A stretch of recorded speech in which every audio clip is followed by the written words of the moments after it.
Hello students, welcome to the discussion of the MCQs of the central nervous system related to the child. First question says 9-month-old girl comes in OPD for routine measles vaccination. 9 months is the age for routine measles vaccination. Her height and weight is on 50th centile. Height is normal, weight is normal. She is having a large head with head circumference above 92nd centile. 92nd centile. During her previous visit, her head circumference has been between 75th to 92nd percentile. Her systemic and neurological examination is entirely normal. Next step in the evaluation of the baby is. So, if you see in this child, what it seems is the height of the child that is normal, the weight of the child is normal, the head circumference of the child has increased from 75th to 92nd. And when was the previous visit? That has not been mentioned here. When was the previous visit? That has not been mentioned here. Systemic and the neurological examination is normal.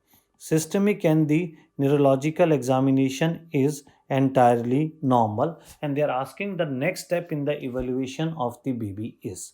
So of course what we come to know that this child is having the macrocephaly. Macrocephaly. You should not think that this child is having hydrocephalus. This child is having the macrocephaly as the size of the head is large. So if you just consider what can be the causes of macrocephaly, the causes of the macrocephaly can be particularly one, that is hydrocephalus.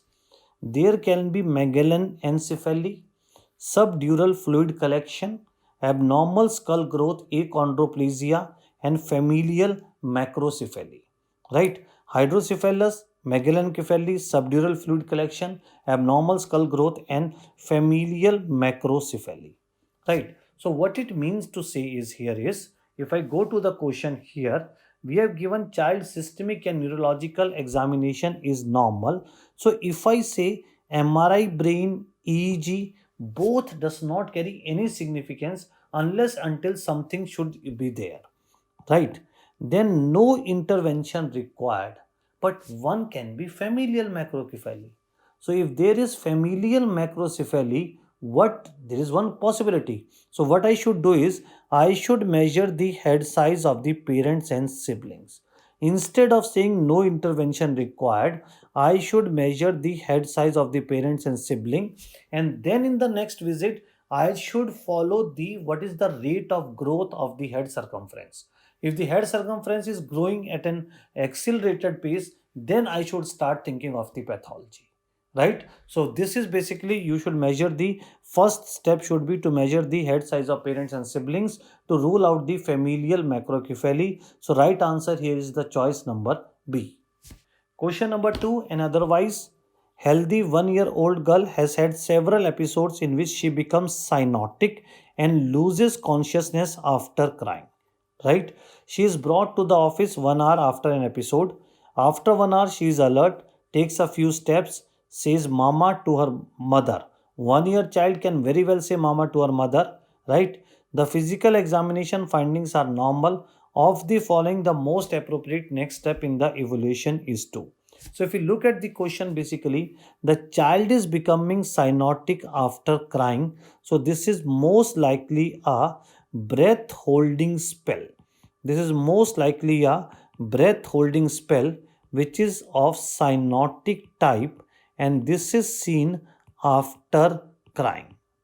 This is seen after crying, right? So there is breath holding spell which is cyanotic type, and this is seen after crying, right? So what happens is child cries and then the child stops in the expiration.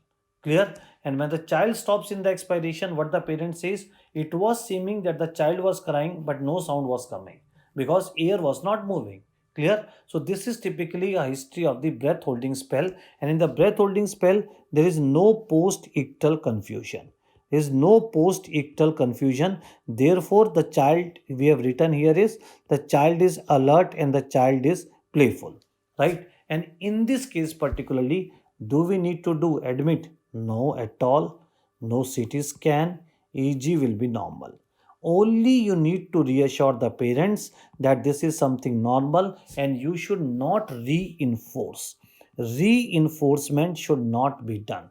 So reinforcement something that is there. So you need to advise to the parents that you should not give any rewards, or you should not there should be no reinforcement, particularly in this case of the breath holding spells. Which investigation you should order? You should always rule out iron deficiency anemia, because in iron deficiency anemia there is increased incidence of the breath holding spell, and you should always go for the ECG, because this can be a presentation of the long QT syndrome. So instead of EEG, if they would have given order ECG, might be we could check that questions, that can be the option. So these are the two investigations to be done in the case of breath holding spell.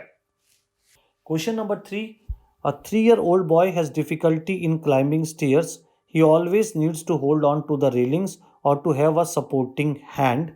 On examination, the power in the legs is reduced, but reflexes are normal. Initial investigation of this child is. So, most likely, they have given the child as having difficulty in climbing stairs, which indicates there can be muscular weakness. There can be most likely muscular weakness. And then what they say is he always needs to, this is important, always needs to hold on to the railings or to a supporting hand. That means the power, or there is muscular weakness, and this can be a case of muscular dystrophy. This can be a case of muscular dystrophy, right? So there is something which is the muscular weakness. Reflexes are normal, again goes in favor of the muscular dystrophy. If it would have been this spastic type of cerebral palsy, in that case DTR should have been increased. But here we are saying is the reflexes are normal, which are very well seen in the muscular dystrophy. And if the muscular dystrophy is there, the first you go for the screening test, and the screening test is the creatine kinase level. So the next investigation, the initial investigation, is the creatine kinase level. And if the creatine kinase levels are increased, and if it is a male child, if it is a male child and you are suspecting Duchenne muscular dystrophy, then you go for the genetic studies to rule out deletion. To basically to rule out the deletion, right? So in this particular case, note the initial is the creatine kinase, right? Being the point we are saying seems to be muscular dystrophy, as the reflexes given here are normal. Question number 4. 10-year-old boy attends special school clinic. Now that means IQ is not normal, right? He has just recovered from cataract surgery, one of the very important clue being given, and there is facial weakness. Given his facial weakness, mother says he struggles to release things once he grabs them. So if he grabs something, there is so-called delayed relaxation of muscle, and this becomes what? This becomes myotonia, delayed relaxation. So this is most likely myotonic muscular dystrophy. Myotonic muscular dystrophy type 1. Type 1. Why I'm saying type 1? Because facial weakness is seen in type 1. Cataract, you all know Christmas tree cataract, that is seen in type 1 muscular myotonic muscular dystrophy, right? So this is most likely type 1, and here distal muscles are affected. While in the type 2, there is involvement of the proximal muscles. Involvement of the proximal muscles. And the type 1 particularly, there is presence of CTG repeats. There is presence of CTG repeats. And in order to know the CTG repeats, if I say what is to be done, I should here go for the, because we have given is most useful diagnostic test will be DNA testing for trinucleotide repeat mutation. EMG can be done particularly in any muscular dystrophy, not here. Muscle biopsy, nothing specific. Nerve conduction velocity will be normal, because in muscular dystrophy there is no neuropathy, only myopathy, right? So here there will be CTG repeats, and there is involvement of the gene DMPK. is involvement of the gene DMPK. In the type 2, there is CCTG repeats and there is involvement of zinc finger protein 9 gene. Zinc finger protein 9 gene. So the answer to this goes in the choice number A. Fifth question. 8-year child is brought with history of delayed development milestones and generalized seizure. Development milestones are delayed, generalized seizure. In infancy, there is history of myoclonic seizure.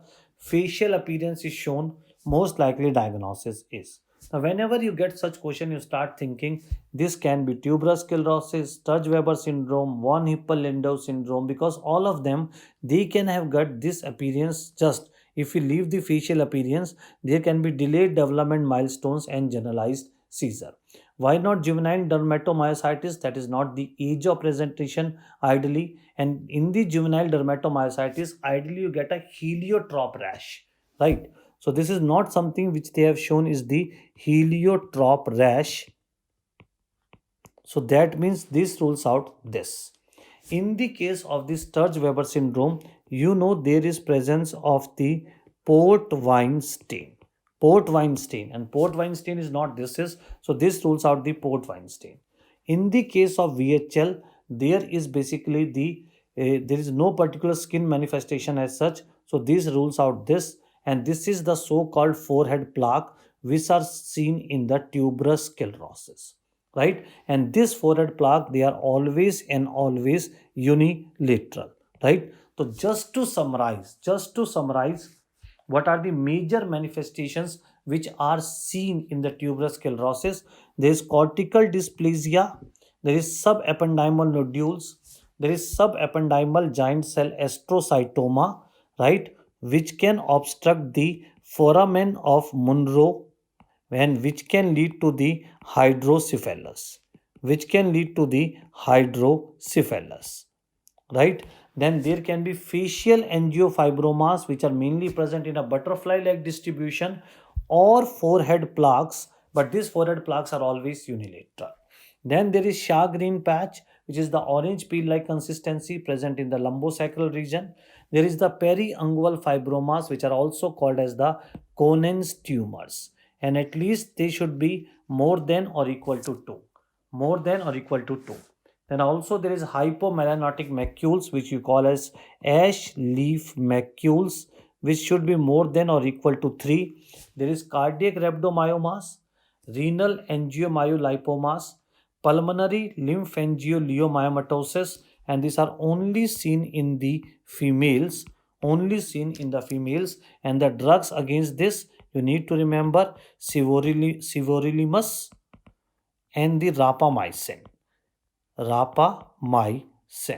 And last, you need to remember retinal hematomas, right? So this was just in short the discussion of some of the questions related to the CNS.